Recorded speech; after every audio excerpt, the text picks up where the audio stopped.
Bismillahirrahmanirrahim. Pada malam hari ini kita akan melanjutkan ngaos kitab Asrarul Jima', tepatnya halaman 54. Ada tema besar, tema yang menarik terkait dengan urusan menjima' kaum istri, menjima' para istri. Mari kita simak selanjutnya dan mari kita kaji bersama. Bismillahirrahmanirrahim. Ikhtilaful fuqaha'i fi mujama'atin nisa'i. Perbedaan para faqih fi mujama'atin nisa'i dalam menjima' para istri. Jadi tema besar kita membahas para faqih atau fuqaha, yang mana beliau-beliau ini berbeda pendapat terkait dengan menjimaknya seorang suami terhadap istrinya, menjimaknya seorang suami pada istrinya. Kita masuk pada poin yang pertama. Wahtalafa, berbeda pendapat al-fuqaha para faqih fi amri mujama'atin nisa'i, dalam urusan menjima' kaum istri. Hal yajibu, apakah wajib ala zauji pada suami mujama'atu imra'atihi, menjima' istrinya. Para fakih ini berbeda pendapat terkait dengan urusan menjima' istri. Menjima' istri ini wajib dilakukan oleh suami atau tidak? Nah, begitu. Faqala ta'ifatun, ada sekelompok fakih yang berpendapat la yajibu alaihi dzalika, tidak wajib untuk menjimaknya suami pada istrinya. Jadi suami itu tidak wajib menjima' istrinya menurut pendapat yang pertama. Fa innahu haqqun fa in syaa istawfahu wa in syaa tarakahu. Betul, memang itu adalah hak. Tapi kalau suami itu menginginkan, ya monggo dijima'. Kalau dia menginginkan tidak menjima', pengen meninggalkan, tidak mau menjima' istrinya, juga monggo, tidak apa-apa. Bimanzilati man istajara daran insya'a sakanaha wa insya'a tarakaha. Perbandingan yang diberikan oleh sebagian ulama fakih sama dengan orang yang menyewa satu tempat, menyewa apartemen, menyewa rumah. Mau ditempati monggo, nggak mau ditempati boleh. Si A menyewa apartemen, ditempati boleh, tidak ditempati boleh. Istri sama, mau dijima' boleh, tidak dijima' boleh. Tapi ini pendapat yang kita tidak setuju, kejam ini pendapat kejam. Wahada min ardalil aqwal, dan ini adalah pendapat yang paling hina, paling rendah. Kok bisa seperti itu? Fa innal qur'ana was sunnata wal urfa wal qiyasa wal ijma'a yarudduhu. Karena Al-Qur'an, kemudian as-sunnah, kemudian al-uruf, hukum kebiasaan manusia, wal qiyas, dan juga hukum qiyas, wal ijma', dan juga ijma'nya ulama, menolak pendapatnya faqih yang sedemikian.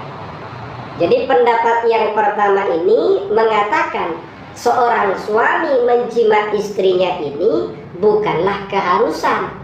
Kalau mau menjima' monggo, kalau tidak mau dijima' juga monggo. Cuma menurut pengarang kitab Asrarul Jima', ini adalah pendapat min ardalil aqwal, pendapat yang paling hina.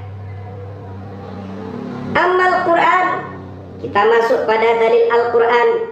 Fa innallaha subhanahu, Allah Ta'ala berfirman, qala walahunna mithlul ladzi alaihinna.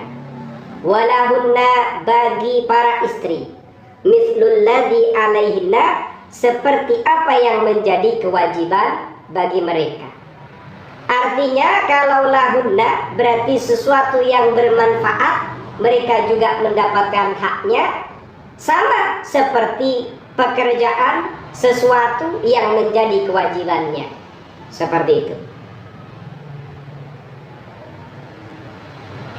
Fa akhbara anna lil mar'ati minal haqqi mithlil ladzi 'alaiha fa idza kana al-jima'u haqqan lizawji 'alaiha fa huwa haqqun 'ala zawji binasil Qur'ani hadza. Dalam ayat Al-Qur'an ini memberikan informasi anna lil mar'ati minal haq, bahwasannya perempuan juga layak diberi hak mislil ladzi 'alaiha, sama seperti yang menjadi kewajibannya. Ada hak yang harus diberikan untuknya, ada hak yang menjadi beban baginya. Fa idza kana al-jima' haqqan lizawji 'alaiha, jika jima itu adalah menjadi hak seorang suami yang harus dipenuhi oleh istri, fa huwa haqqun 'ala zawji, maka jima pun juga menjadi hak yang harus didapatkan oleh istri dan menjadi tugasnya suami. Binasil Qur'ani hada, dalilnya dengan menggunakan nas Al-Qur'an ini. Nah, begitu namanya. Wa aidan, dan lagi, fa innallaha subhanahu amarul azwaja ayu ashiru azwajat bil ma'ruf. Dan lagi ada dalil lain, bahwasannya Allah Ta'ala ini memerintah para suami agar ia bermuasyarah, agar ia berinteraksi, bergaul dengan istrinya bil ma'rufi, dengan kebaikan, wal ihsani, dan berbuat baik. Ya, termasuk berbuat baik ini yang memenuhi hasrat seksualnya. Wa min diddil ma'ruf ayyakuna indar rajuli zaujatun syabatun syahwatuha ta'dilu syahwatahu au tazidu 'alaiha bi ad'afin mudha'afah. Termasuk yang kontra dengan ma'ruf, berlawanan dengan yang baik.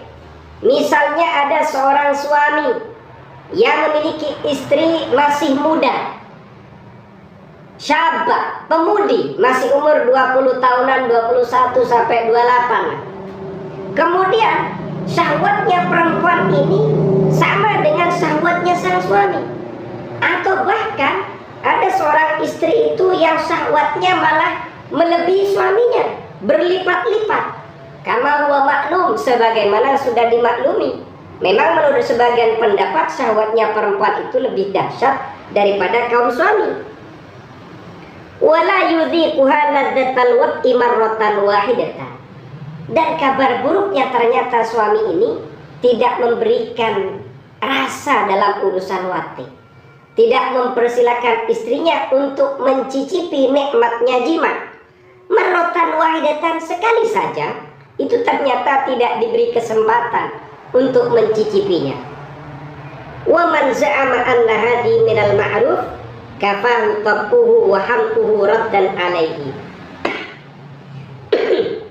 Barang siapa yang menduga ini adalah perbuatan baik, berarti kafahu tabquhu wa hamquhu raddan alaihi, maka cukup wataknya, kebodohannya sebagai bentuk penolakan atas hal itu. Artinya kok bisa dikatakan ini ma'ruf? Wong syahwatnya istrinya sedahsyat itu, tapi ternyata sang suami tidak mampu memenuhinya. Mau dikatakan ma'ruf?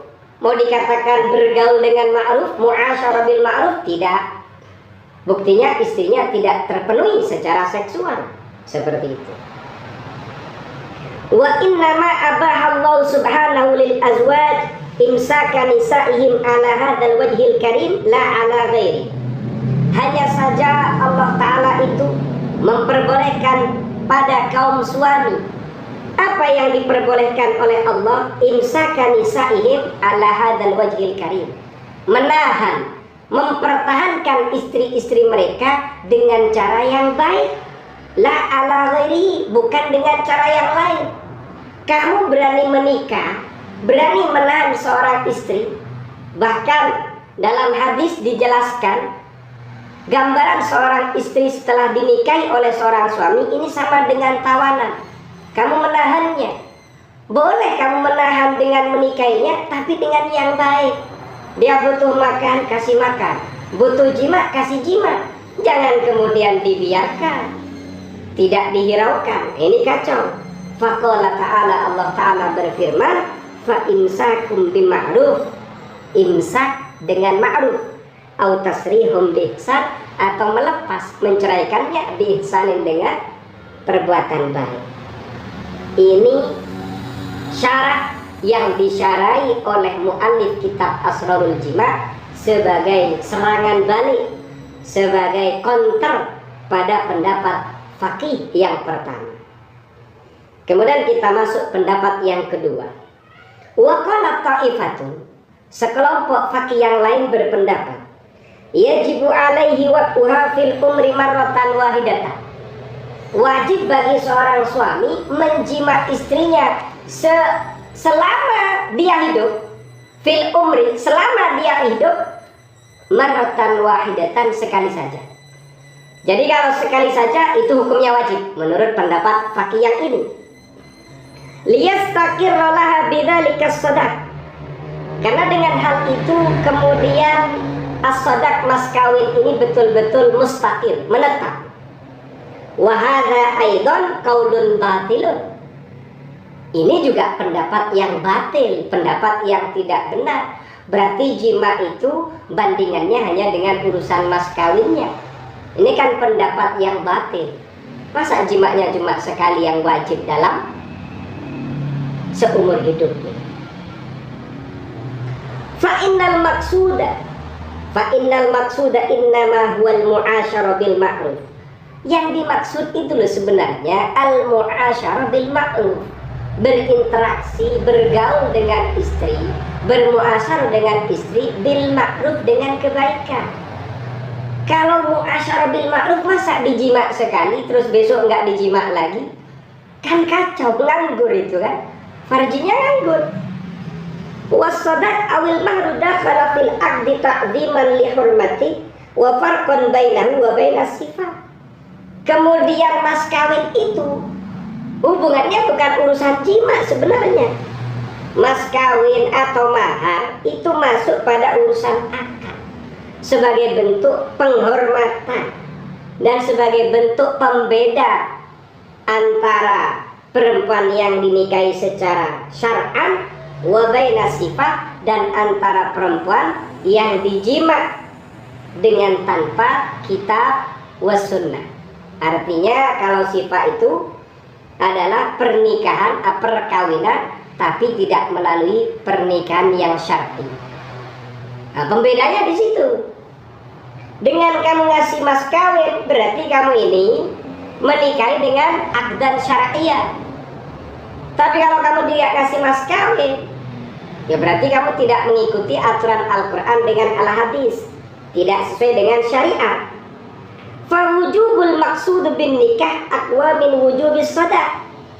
Kewajiban yang dituju dalam pernikahan itu lebih kuat daripada tujuan mas kawin. Tujuan pernikahan itu apa tadi? Mu'asyarah bil ma'ruf, bergaul, berinteraksi dengan pasangan itu dengan cara yang baik, seperti itu. Wa huwa al mu'asyaratu bil ihsan wa infaquz zawjati wa ikramuha, yaitu bermuasyarah dengan istri yang halal tadi dengan ihsan, cara yang baik, berbuat baik kepadanya dan menjaga kesucian istri serta memuliakan istri. Makanya hanya lelaki mulia yang bisa memuliakan wanita, hanya lelaki mulia yang bisa memuliakan istri, dan hanya lelaki terlaknat yang melaknat istrinya atau menyia-nyiakan istrinya. Ini menurut pendapat yang kedua. Begitu juga sanggahannya. Kemudian yang ketiga, pendapat faqih yang lain terkait dengan urusan jima ini, kewajibannya seperti apa dan berapa kali. Nah, insya Allah kita akan mengkaji pada pertemuan berikutnya. Wallahu a'lam bishawab.